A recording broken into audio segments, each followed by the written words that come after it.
இனிமே கண்ணை மூடிட்டு கடலை எண்ணெய் வாங்கலாம். ஏன்னா மந்த்ரா கடலை எண்ணெய் இதயத்தின் தயாரிப்பு. வறுக்க பொரிக்க ஏன் எல்லா சமையலுக்கும் மந்த்ரா தான். மந்த்ரா கடலை எண்ணெய், அபார ருசி, ஆரோக்கியமான உடல் நலம். ஈரான் மற்றும் இஸ்ரேல் இடையே நடந்து வரும் போர் 5 நாட்களை கடந்துள்ளது. இஸ்ரேலுடன் சேர்ந்து அமெரிக்காவும் ஈரான் மீது குண்டுவீசி தாக்குதல் நடத்தி வருகிறது. பதிலுக்கு ஈரானும் தாக்குவதால் போர் தீவிரமடைந்து வருகிறது. இதற்கிடையே ஈரானில் உள்ள ஹார்மோஸ் ஜலசந்தியை அந்நாடு திடீரென மூடிவிட்டது. இந்த ஜலசந்தி வழியாக தான் ஆசியாவில் உள்ள பெரும்பாலான நாடுகளுக்கு கப்பல்கள் கச்சா எண்ணெயை எடுத்து செல்லும்.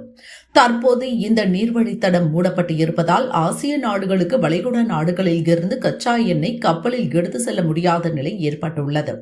இதனால் ஹார்மோஸ் ஜலசந்திக்கு முன் 700க்கும் மேற்பட்ட கப்பல்கள் அணிவகுத்து நிறுத்தப்பட்டுள்ளன.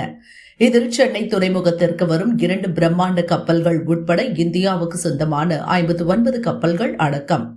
5000த்திற்கும் மேற்பட்ட மாலுமிகள், பணியாளர்கள் கப்பல்களில் சிக்கி தவிப்பதாக கூறப்படுகிறது. இதுகுறித்து மத்திய கப்பல் போக்குவரத்து துறை அதிகாரிகள் கூறியதாவது: வளைகுடா நாடுகளில் இருந்து கச்சா எண்ணெயை கப்பலில் எடுத்து வர முடியாத நிலை நீடிக்கிறது. மாற்று திட்டங்கள் குறித்து மத்திய அரசு ஆலோசனை நடத்தி வருகிறது.